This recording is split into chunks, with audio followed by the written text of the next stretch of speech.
Assalamu alaikum and welcome to my channel Do Biology. Today we will discuss role of some important mineral nutrients. अब हमने क्या करना है, analysis of plants जो है वो हमें शो करता है कि presence of a large number of mineral elements हमारे प्लांट्स के अंदर प्रेजेंट होते हैं, और amount and number of elements जो प्रेजेंट होते हैं प्लांट्स के अंदर वो डिफ़र कर रहे होते हैं plant to plant, place to place, medium to medium, और इन विच प्लांट ग्रो। मतलब जिस मीडियम में प्लांट ग्रो कर रहा है उससे अमाउंट ऑफ एलिमेंट डिफ़र करते हैं, प्लेस से ये वेरी हो सकते हैं, और प्लांट टू प्लांट भी ये वेरी हो सकते हैं। Role of some important macronutrient और micronutrient in plant discuss below. अब इन्होंने यहाँ दोनों के रोल्स दिए हुए हैं, मैक्रो और माइक्रो न्यूट्रिएंट्स के। पहले हम बात कर रहे थे role of micro nutrient and mineral nutrient in plant and their deficiency symptoms.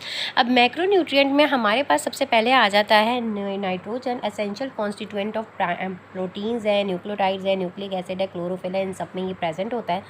अगर ये नहीं हो या इसकी कमी हो जाए, डेफिशिएंसी हो जाए, तो लीव्स जो हैं वो पेल येलो कलर के हो जाते हैं क्योंकि लॉस हो रहा है क्लोरोफिल कंटेंट में। सेल्स एनलार्ज हो जाएंगे, एनलार्जमेंट आर इनहिबिटेड, सेल की लार्जमेंट रुक जाएगी, सेल बढ़ना रुक जाएंगे। प्लांट्स ग्रोथ रिमेन इंस्टेंट, और प्लांट की फिर सेल अगर नहीं बढ़ेगा जो है उसका साइज़, तो फिर क्या होगा, प्लांट की ग्रोथ भी स्टंट है या रुक जाएगी। स्टंट का मतलब ये है। फिर इसके बाद आ जाता है phosphorus promotes healthy root growth, root की ग्रोथ को इंक्रीज़ कर रहा होता है, फ्रूट की राइपनिंग में हेल्पफुल है, involve in the formation of cell membrane as phospholipid. जो सेल मेम्ब्रेन के अंदर जो फॉस्फोलिपिड बाइलेयर बन रही है उसमें फास्फोरस है। न्यूक्लिक एसिड में कोएंजाइम्स हैं NAD का और NADP का, यानी कि निकोटीन अमाइड डाइफॉस्फेट न्यूक्लियोटाइड का, और ATP role in energy transfer reaction में ये बहुत ज़्यादा ज़रूरी है फॉस्फोरस, क्योंकि ATP में प्रेजेंट होता है, और एनर्जी फॉर्मेशन के लिए जो है वो ATP की रिक्वायरमेंट होती है। ग्रोथ इज़ रिटार्डेड, ग्रोथ कम रुक जाएगी। नेक्रोसिस, डेड स्पॉट्स इस तरीके से आ जाते हैं लीव्स के ऊपर, पैचेस अपेयर होना शुरू हो जाते हैं। पेटियोल और फ्रूट्स के ऊपर भी आपको नज़र आएगा। कैम्बियल एक्टिविटी जो है वो इज़ चेक्ड, वो भी आपको देखनी पड़ेगी। पोटेशियम की अगर बात करें तो role in the stomatal opening and closing में इसका बहुत बड़ा हाथ है। स्टोमेटा क्लोज और open due to the potassium होते हैं। एंजाइम एक्टिवेटर है, synthesis of certain peptide bonds का और कार्बोहाइड्रेट मेटाबॉलिज्म का।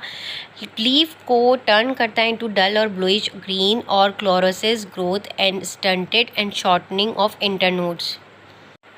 लीव जो हैं वो डल और ब्लूइश कलर के हो जाएंगे, क्लोरोसिस अकर होना शुरू हो जाएगी, येलोइंग ऑफ लीफ होना शुरू हो जाती है, ग्रोथ रुक जाती है, शॉर्टनिंग ऑफ इंटरनोड हो जाती है, यानी कि जो इंटरनोड्स होती हैं उनके दरमियान जो है वो जगह जो है वो छोटी हो जाएगी। अगर एक इंटरनोड इतनी बड़ी होती है तो छोटी छोटी हो जाएंगी, वो शॉर्ट हो जाएंगी।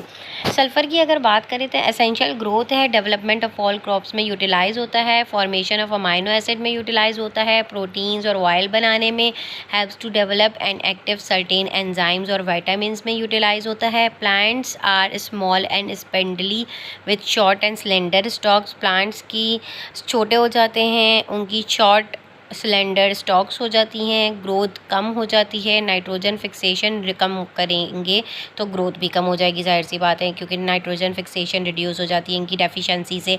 मैग्नीशियम की अगर बात करें तो एक्टिवेट करता है एंजाइम को, यूज़ करता है फॉर्मेशन ऑफ क्लोरोफिल और कुछ कार्बोहाइड्रेट में, conversion of starches to sugar, और उसकी प्रेजेंस में in plant tissues help the plant to withstand in cold temperature, और प्लांट को विदस्टैंड करने में कोल्ड टेम्परेचर में खासे जो है वो ये मदद देता है।